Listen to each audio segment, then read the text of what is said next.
So guys, कुछ भी शुरू करने से पहले इस फेस्टिवल ऑफ कलर्स की आपको बहुत सारी शुभकामनाएं। उम्मीद करता हूँ आप अपनी फैमिली के साथ होंगे, बहुत मजे से होंगे, खुश होंगे और सेफ एंड सिक्योर भी होंगे और मजे से होली खेल रहे होंगे। तो आप सभी को बहुत सारी शुभकामनाएं। होप आप अपनी जिंदगी में बहुत बेस्ट कर रहे होंगे। तो चलिए वीडियो को शुरू कर लेते हैं। सो गाइस, आप में से बहुत लोग ना ये सवाल बार बार पूछते हो और कभी ना कभी आपके मन में ये सवाल तो आया ही होगा कि क्या WWE रेसलर्स अपने थीम सॉन्ग को खुद परफॉर्म करते हैं। आई नो, आपने जरूर सोचा होगा, बल्कि हम सभी ने बचपन में एक ना एक बार तो ये सोचा ही होगा, इंक्लूडिंग माई सेल्फ। अब जो रूथलेस एग्रेशन के लोग होंगे वो तो पक्का इस चीज से रिलेट कर रहे होंगे। जैसे ट्रिपल एच ने अपनी थीम सॉन्ग को खुद परफॉर्म किया है, बिग शो ने वो अपना इंट्रो खुद से किया है, रेंडी ऑर्टन का बर्न इन माई लाइट, फिर चाहे तो केन का स्लो केमिकल ही क्यों ना हो। हमें लगता था कि इन लोगों ने अपनी थीम सॉन्ग को खुद ही गाया, बट क्या आप जानते हो कि ऐसा उस समय में क्यों होता था? हम क्यों ये सब सोचते थे? तो असल में बात कुछ ऐसी है कि इसका पूरा क्रेडिट जाता है जिम जॉनस्टन को। आज की थीम सॉन्ग यार मोस्टली इंस्ट्रूमेंटल होती है, तो हमें पता लग जाता है कि ऐसा कुछ भी नहीं है और सोशल मीडिया भी बूम पर है। बट पुरानी जनरेशन में ऐसा नहीं होता था। वोकल्स पर ज्यादा ध्यान दिया जाता था। हर थीम सॉन्ग को उसकी यूजर्स के अकॉर्डिंग प्रोड्यूस किया जाता था ताकि वो रिलेटेबल लग सके, और इसीलिए तब हम फैन इस जाल में फंस जाते थे। WWE के रेसलर्स अपनी थीम सॉन्ग को खुद परफॉर्म तो वैसे नहीं करते लॉजिकली, लेकिन कुछ रेसलर्स ऐसे भी हैं जिन्होंने एक्चुअली अपनी थीम सॉन्ग को खुद ही गाया हुआ है। चलो मैं आपको उनका नाम बता देता हूँ, शायद आप उन्हें जानते भी होंगे, जिन्होंने खुद अपनी थीम सॉन्ग को खुद ही गा दिया।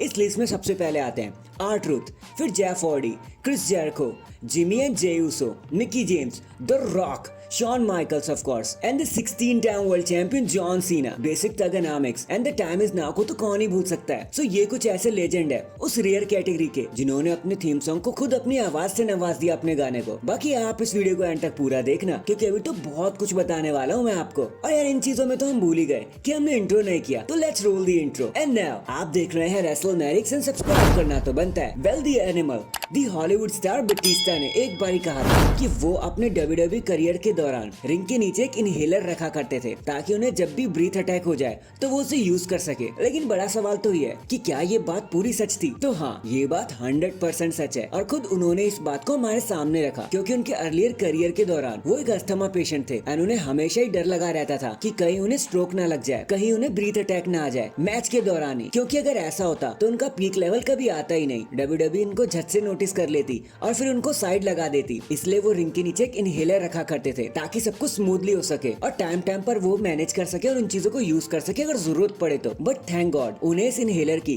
कुछ खास जरूरत नहीं पड़ी। वैसे इसके बारे में उनके करीबी दोस्त triple H and Ric Flair दोनों ही जानते थे, but still hats off to the legend Batista कि आफ्टर ऑल दीज इयर्स इतनी खतरनाक परफॉर्मेंस के बाद भी उन्होंने हमें कभी पता ही नहीं लगने दिया कि वो इतनी बड़ी प्रॉब्लम से जूझ रहे थे। तो भाई सलाम है आपको, #रिस्पेक्ट बटिस्टा। नेक्स्ट एक सवाल और अक्सर आप लोग पूछा करते हो कि जब WWE को पता है कि फैंस को रूथलेस एग्रेशन कितना पसंद है, ब्लड एंड फ्लैशी कंटेंट देखना कितना अच्छा लगता है फैंस को, तो WWE इसको जल्दी से अप्लाई क्यों नहीं कर देती? क्या वो ये सब नहीं जानती? उनके लिए तो ये करना काफी आसान होगा ना, उन्हें तो बस एक ऑर्डर पास करना है और सब कुछ पहले जैसा हो जाएगा। तो अगर आप भी ऐसा सोचते हो तो आप कम्प्लीटली गलत हो। ऐसा कुछ भी नहीं है। WWE को बहुत सारे जवाब देने होते हैं, क्योंकि हमें तो यही लगता है ना कि ये सारा ट्रिपल एच और WWE का डिसीजन है, लेकिन ऐसा नहीं होता। देखो गाइस, एक तो चैनल की डिमांड सुननी ही पड़ती है, फिर से आप कुछ भी कर लो, उसके बाद बची हुई कसर स्पॉन्सर्स पूरी कर देते हैं। जो भी पैसा बच्चों से और दूसरी एड से आता है वहाँ से WWE की कमाई होती है और वो इमीडिएटली रुक जाएंगे अगर ऐसा ब्लडी और फ्लैशी कंटेंट आए तो, क्योंकि बच्चों के ब्रांड्स और बाकी ब्रांड्स ऐसे शो से कभी पार्टनरशिप नहीं करेंगे जिसमें एडल्ट कंटेंट आते हो, लोगों को जिससे दिक्कत हो। And last but not the least,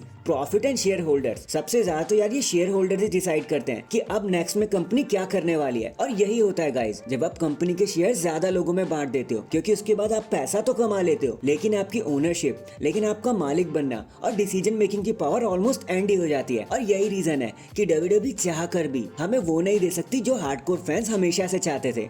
तो ध्यान रखना आपसे इस बात का। And in the and WWE के पास तो इतने बड़े बड़े स्टार है यार, American Nightmare Cody Rhodes, CM Punk, Roman Reigns, John Cena, concept की भरमार है उनके पास, एक लेजेंडरी स्टार कास्ट है। तो WWE हर शो पर इनको बुक क्यों नहीं करती? इससे नॉट ओनली WWE की व्यूअरशिप बढ़ जाएगी, बल्कि आई बॉल्स की तो लाइन लग जाएगी, कोई दिक्कत ही नहीं आएगी। तो WWE इसको सीधा सीधा अप्लाई क्यों नहीं कर देती? सबको एक साथ बुक क्यों नहीं कर देती? तो इसका सीधा सा जवाब है भाई, बजट कट। WWE जो भी शो करती है, फिर चाहे वो NXT हो, मंडे नाइट रॉ हो या स्मैकडाउन हो, या फिर कोई बड़ा मेजर इवेंट ही क्यों सुना हो, सबके लिए एक लिमिटेड बजट होता है। WWE उससे आगे नहीं जा सकती एंड उसी हिसाब से वहाँ पे मैच कराए जाते हैं और स्टार्स को बुलाया जाता है। अगर WWE सबको एक बारी में बुला लेगी तो नॉट ओनली WWE का बजट हद से ज्यादा बढ़ जाएगा, बल्कि स्टार्स की जो पावर होती है और वैल्यू होती है वो भी कहीं ना कहीं डाउन हो जाएगी। इसलिए हर शो पर हर पर्सन तो नहीं आ सकता यार। देखो, ultimately it's all about profit and money. WWE को जहाँ से ज्यादा पैसा मिलेगा WWE वही डिसीजन लेगी। हाँ, मैं मानता हूँ WWE हमेशा एक मोटो कहती है कि देन नाउ फॉरएवर टुगेदर और फैंस की सुनते हैं, लेकिन अल्टीमेटली उनको भी प्रॉफिट ही चाहिए भाई, और उसी से ही कंपनी चलती है। So that is it guys, अभी के लिए तो बस इतना ही। होप मैंने आपको सारे ही सवालों के सटीक जवाब दे दिए होंगे। और अगर आपको ये वीडियो पसंद आई है तो कमेंट करके जरूर बताना, और कोई सवाल हो तो वो भी कमेंट कर देना, उससे अगली वीडियो में कवर कर लेंगे। एंड चैनल पर नया है तो चैनल को जल्दी से लाइक एंड सब्सक्राइब कर दो। बाकी मैं मिलता हूँ आपसे किसी और अपडेट के साथ, तब तक के लिए अपना ख्याल रखें